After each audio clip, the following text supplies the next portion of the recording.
Hello, everybody. My name is Cam Shea, and I'm joined today by Benjamin Baker, Hello, the internet. who you may know from the IGN Australia podcast. And you may also know, if you know him from the podcast, that he is quite a big fan of games like Starbound, which Yes. bodes very well because we're looking at PixelJunk's Nom Nom Galaxy. Now, this is only in early access on Steam right now, so it is very, very early. But it's that kind of genre. So I've dipped into it a little bit. You don't know anything about it. I know nothing about this, so I'm very keen to see it. So I kind of figured we'd get your initial impressions and I'd give you my initial impressions and we'll see how we go. So I'm just going to hop into one player and I'm going to choose the tutorial stage simply because you kind of start with some of your base kind of already set up in the tutorial. Whereas in the other stages, you kind of start from scratch. So for the purposes of this, it's going to be quicker just to do it this way. So this is the aesthetic of the game. And your whole kind of purpose here is to create soup and ship said soup off to other planets. Another classic video gaming staple. Yeah, Soup. no, I know. It's a little kind of, been there, done that, right? Yeah. Now, you might notice that the game is running pretty slowly. It's actually running it, I think I've got it set at 720p. I thought that might fix the issues, but I suspect it'll kind of speed up once you get out of the base. But yeah, it's definitely not optimized right now, so wow. don't let that bother you. One thing I've noticed immediately is that while Minecraft and Starbound have that real, pixel open world kind of thing, Yep. this is very heavily stylized. It's very stylized, yeah.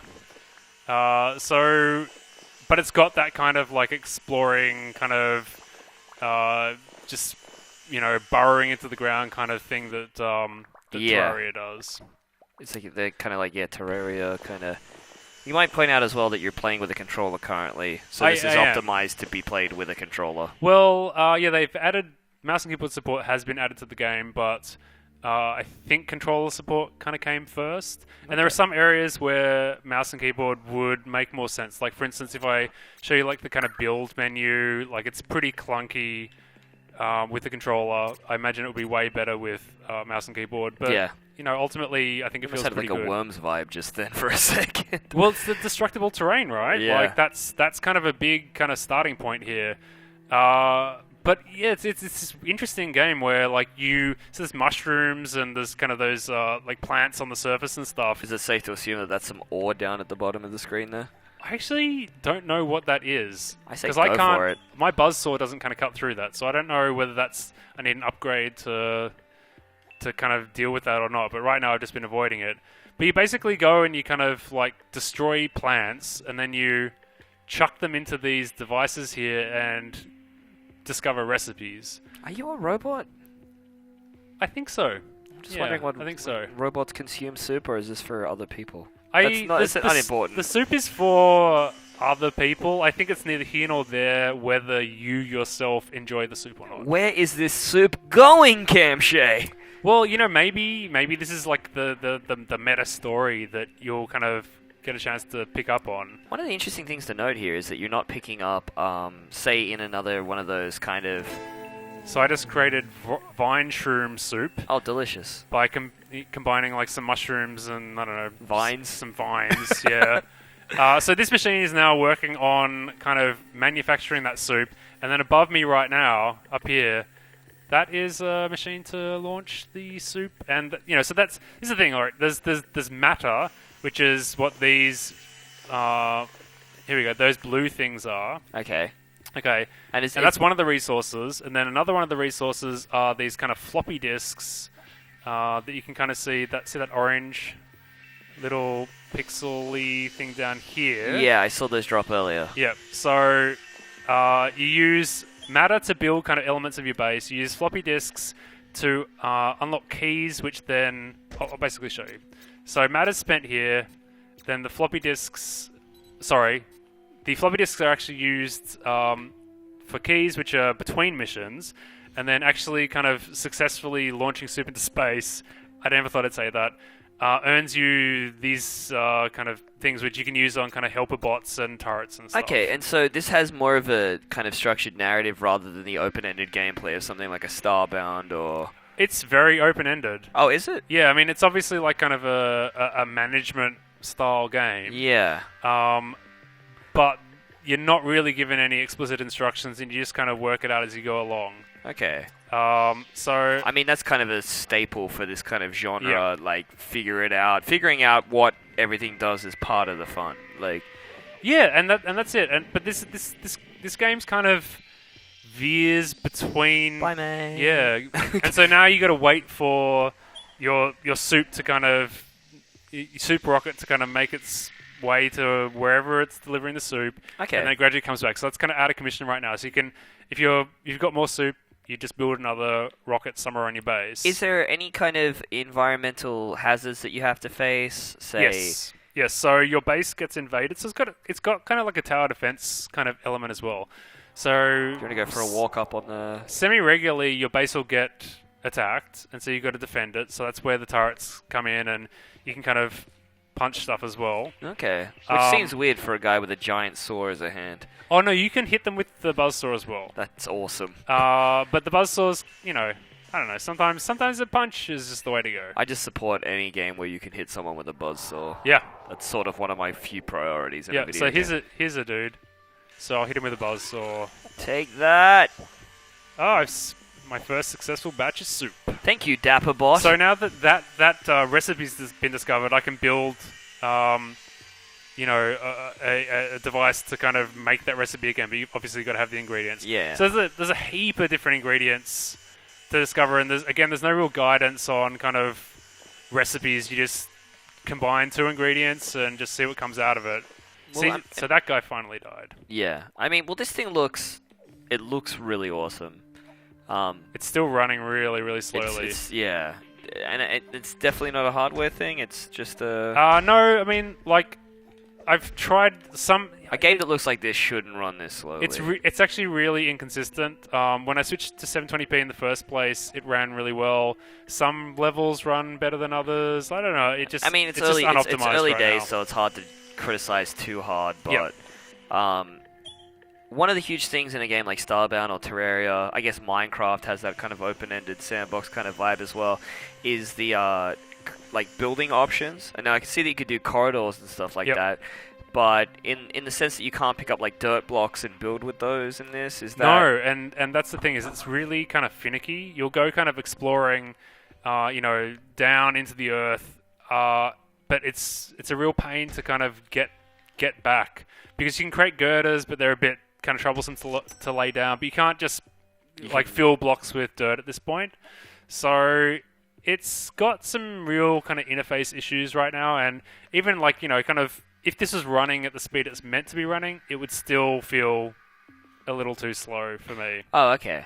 Well, yeah, I mean, I guess it takes kind of the art element out of it, or it maybe makes it just that little bit harder to create stuff, because I know that with the Starbound community currently, and constantly always with the Minecraft ability, there's this huge competition to see who can come up with the most elaborate structures, and the most kind of who can use the very basic elements that you're provided with to create something quite good looking. Where it seems like that's not really the focus in this so much as forwarding the narrative with the soup building. And yeah, I mean you're basically racing to beat another soup corporation to kind of market share, right? Yeah. But I mean this is the thing is Robo Campbell's. Yeah, but in terms of kind of the base building side of things. Again, because this is early alpha, there's a lot of stuff that it just isn't in yet. I mean, there's some bugs and stuff, obviously, but right now there's no way to pause the game and there's no way to save your game. Oh. So essentially, you kind of start from scratch every time, and then you invariably, your base might get overrun and you might die because you were off exploring and weren't really paying attention to what was happening in your base. And you just have to start again. So it's kind of it feels to me like this is maybe a little too early. They've kind of opened it up to the community when they haven't quite found the reason this is meant to be fun. Because it's kind of cool, kind of going out and exploring, and I mean, it's got a really good look, and I mean, the soup thing, it's a little goofy, but it's fun. I guess, you just got to get that you got to find a way to incentivize that kind of action. Yeah, and it's. I mean, I spent a bit of time with this, and I've largely enjoyed it, but it's a little frustrating at the same time. And because there's kind of a bunch of different. I think the real problem is that it just makes doing simple things a lot harder than it should. And that's kind of where it's at right now. But that's like getting a base up and running. Oh, there you go. There's fall damage as well. Getting a base up and running, because you can buy kind of worker bots that will transport ingredients around your base and put them in the machine, and then get the soup containers and chuck them in, to launch into space and stuff.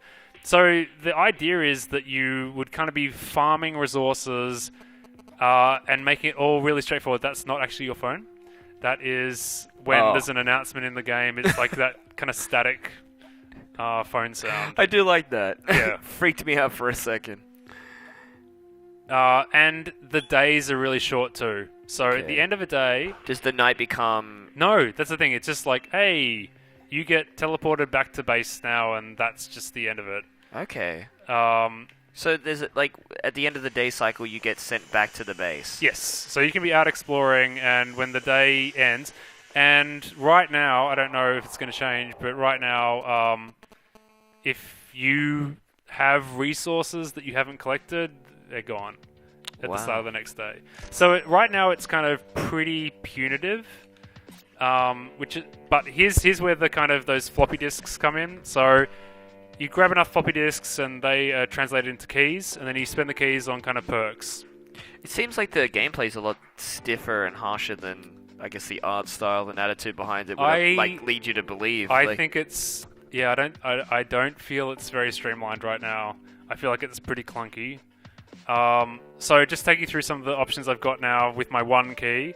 There's the robot Freddy, who, if you have vertical passages, you can basically position him at the bottom of them and then pass him raw materials, and he'll chuck them up and they'll go all the way up to the top, like a higher passage. Okay.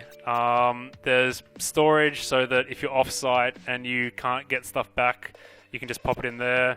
That lets you kind of like pogo jump around the world, but it's fine if you want to go and see the other side of the map, but it doesn't really help you very much. Is the map... and then struts will prevent, because it's destructible terrain, if you kind of burrow all the way under, the earth will fall down. Okay. So you can kind of prop it up using struts, or you can prop up your base using struts. That's cool. I like that idea that like you actually have to be careful when you mine. Yeah. Because in other titles you can just basically create burrow a tunnel all the way through. Like a horizontal chasm all the way down the earth and never have to worry about that kind of thing. And then there's so kind you of got like other weapons. Yeah, and stuff sword as well? and shotgun for invaders. What else we got here? Protective wall, missile tower. That lets you collect more ingredients when you're out. I don't know. There's like a bunch of. There seems like there's a lot of things here that do change the gameplay up a lot. Like, with Minecraft or something like that. And I mean, I feel like I'm doing this a disservice by constantly jumping back and forth into that. But I guess these are the only really contemporaries that we have right now. You do have kind of a base experience, and then it is what you make of it. Where this one kind of feels like it does expand a lot more. Starbound and Terraria definitely have shades of that kind of thing. But yeah, I think. I just looking at those power-ups and stuff now, like that gave me enough incentive to kind of see it through and be like, oh, I wonder what the hoverboard's like. I wonder what this is like. Yeah, I mean, and they're kind of fun to play with. But for instance, I think there's like a lot of kind of tech tree stuff that's missing. So these guys are robots that I just kind of bought, and they're the ones that ferry ingredients back and forth. But you see how, like in the tutorial, see how this soup launcher is up there. They don't know how to put it up there, and so they're pretty dumb at this point. So I'm sure that the team is going to implement like upgrades for them to make them more efficient.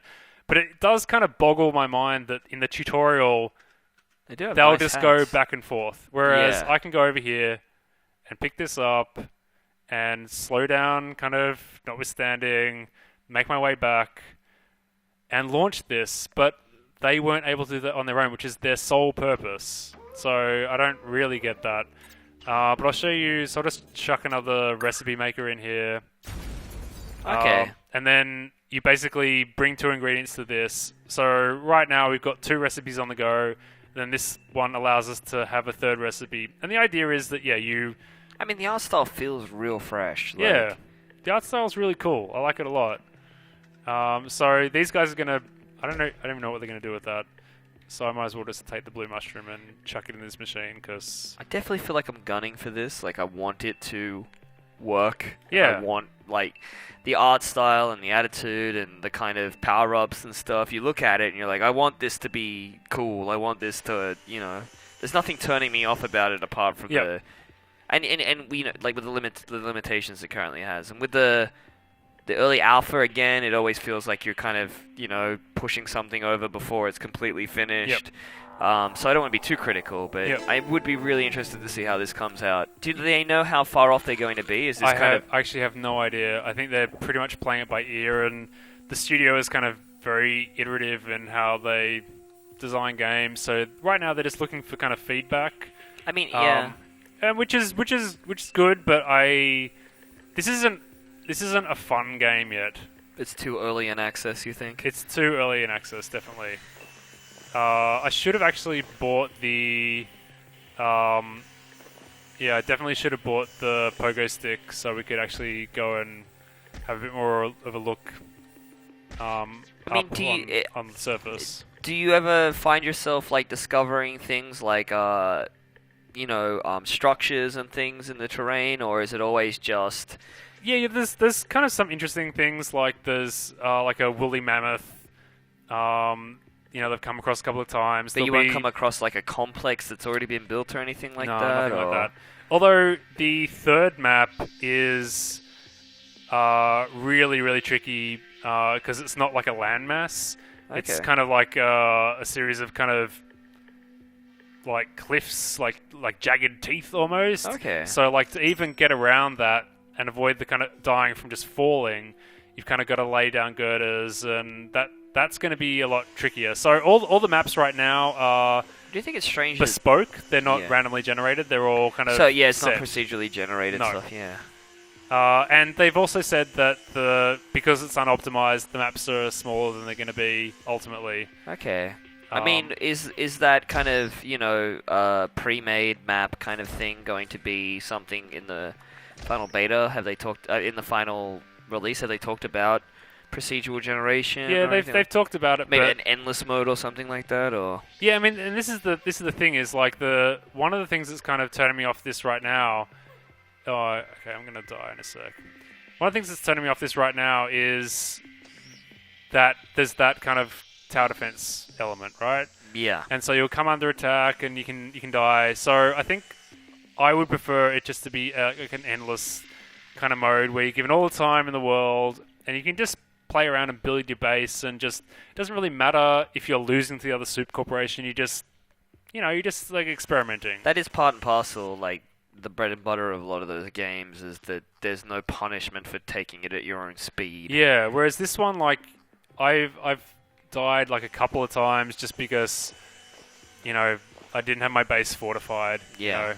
Well, the hunger element in those games is generally the only time-based penalty that you can what have. This one has is oxygen. So see the shimmering kind of area I'm in now? Yeah. That's got oxygen. Whereas if you're kind of out here, the green bar below my health at the kind of top of the screen starts to go down. Okay. Yeah. So there is quite a lot to like about this, and like other PixelJunk games are really great. It seems strange. So there's no reason to kind of think that this isn't going to be great in the end. Is this their first early access release? They've been like PlayStation all the way. That's all I remember point. Them of. Eden and so they've kind of embraced the PC platform and early access as a way to help bring the community into that kind of iterative process. So this is like a massive experiment for them, and they've been working on this game for a while, but it's not like it's a big team or anything. There's no kind of save function right now, and there's no pause function, but that's just to do with they've got limited bandwidth, so they're doing what they can. And these are sins that are kind of forgivable if you're, passionate about the project in particular. Yep. So if you were to recommend this to somebody who hasn't had an active interest in this before now, hasn't heard of it necessarily. Yep. Would you say that this is worth grabbing, or should they hold off until it... Oh, I would definitely hold off. Okay. Yeah, I would say this is a little too early, even for early access. That's not a mark against this I'm necessarily. not, it's not a diss, it's just like, it's pretty buggy. As much as I like elements of it, I haven't had fun necessarily. Yeah. But I do like their ambition for it. But you know, like some little things like slightly more optimized code, a little bit more kind of tutorial information. Like there's just a few little things that would help ease newcomers in a lot more, and just being able to save, and then just retry stuff would make a huge difference. Yeah, if you're gonna have a punishment for it being so open-ended with time and losing against somebody else, then a reload function kind of is key when it comes to that kind of thing. Yep. I just buzzsaw them. Just buzzsaw the crap out of them. I'm totally buzzsawing them. Just buzzsaw but all yeah, these like tiny little animals. the woolly mammoth kind of thing that I was talking about before, it's currently invulnerable. Oh, really? So, like, I spent like 5 minutes just buzzsawing the crap out of it, and then I went onto their forums, and people were like, I spent 2 days trying to buzzsaw this thing. At no point did I think maybe it wasn't worth the effort.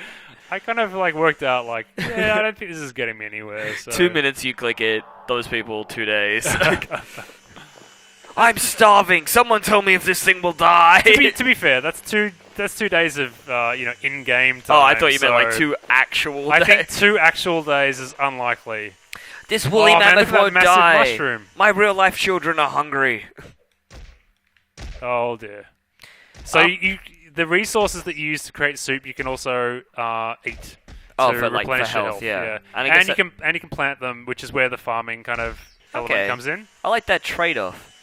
Yeah, it's a bit of a kind of, how am I going to use this? But right now, like it's just too clunky and too inefficient to work out how to kind of get the raw ingredients back to your base smoothly to create.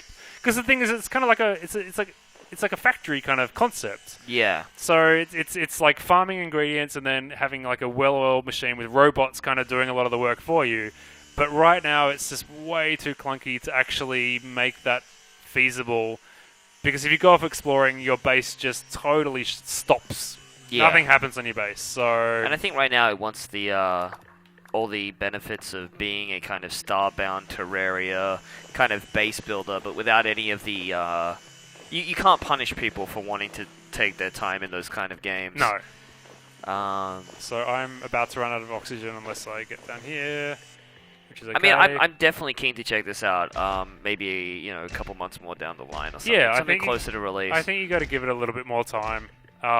So it'll be interesting to see just how long this development process is, because I feel like there's a long way to go. Yeah. And right now we could have played co-op together, but it just kind of feels like that would be even clunkier, because I don't think there's any kind of real mechanics to make co-op more interesting or give you an incentive to play co-op. Dual buzzsawing is an incentive for you? That's a pretty good point. What's better than one buzzsaw? Two buzzsaws, of course. Well, three. Three's better than one, but in between that, 2 buzzsaws. So we'll wrap it up, except I'm just going to grab this, and I'll just take you on a little kind of pogo stick to show you kind of how big the maps are. Alright. I don't know if you hit a wall earlier when you went the other way, but yeah. There's walls in all directions, essentially. Yeah. So, just gotta hop in here. Yes, ride. And so, yeah, let's go for a bounce. It just seems kind of strange because, like, the PixelJunk stuff, I always kind of equate that with really, like, light, flighty kind of experience. Yeah. This is a lot more hardline, a lot more penalized than some of their other stuff. Yep. Yeah, I mean, it's definitely... I mean, the thing about the PixelJunk games, though, is that they never do the same thing twice. Okay, so that's the edge of the map that way. Yeah. Like, I mean, if you think about, like, PixelJunk Monsters and then Eden and then, like, what was that game? Like, 4 a.m., 3 a.m., whatever it was the Move game where it was kind of like a music game, and Yeah. it's always different, and You gotta respect that. that's the notion, that's the nature of kind of wanting to be independent and wanting to be kind of a creative small team is doing different stuff. So sometimes it just instinctively works, and sometimes you've got to really workshop it. And this is one of those examples where they've got to workshop it. Yeah, I mean, I guess the plus side that they've done the early access is that you can take something that is quite strange and ambitious, and then work the bugs out. If this was a PSN release, Yep. in its present day, it would be safe to pan it probably. But they've got time to work stuff out. But by the same token, I mean, maybe Sony had kind of in-house producers who would work with studios like Who Games to kind of help them, make the most out of their concept. So whether they'll get that same guidance from the community, who knows? It's a pretty interesting experiment either way, though. Oh, so by the way, my base is under attack now. All right, so it's dying, and then so there's the it's other end of that there. I mean, compared to procedurally generated games, that's tiny. That's a tiny amount of play space. Yep, it's very small. Does it go very deep vertically? Nope. Or? Okay. No, it's not very big. But as I said, it's like the intention is to make it significantly bigger, but it would run worse if they had it any bigger. So they've kind of capped it at this level, just to get feedback from the community. So all right. Well, I mean, it's a promising start, but probably in its present. Yeah. It's very, very early days for this. I'm not saying don't give these people your money. I'm just saying maybe no. Not straight away. If you're a diehard kind of PixelJunk fan, then and they are there. Oh, okay. The buzzer's a little bit stuck. Stop. Let's wrap it up. Yep. So anyway, just wanted to give you a bit of a look at that, because you've kind of played this kind of game before. Cam, consider my interest piked. All right, there you go. You've peaked it, piked it. Piked it, peaked it. Pikachu'd my interest. Your interest is Pikachu'd, and yeah, like we'll kind of do another video if there's a significant patch. So awesome. Yeah, thanks everybody for listening, and see you later. Goodbye.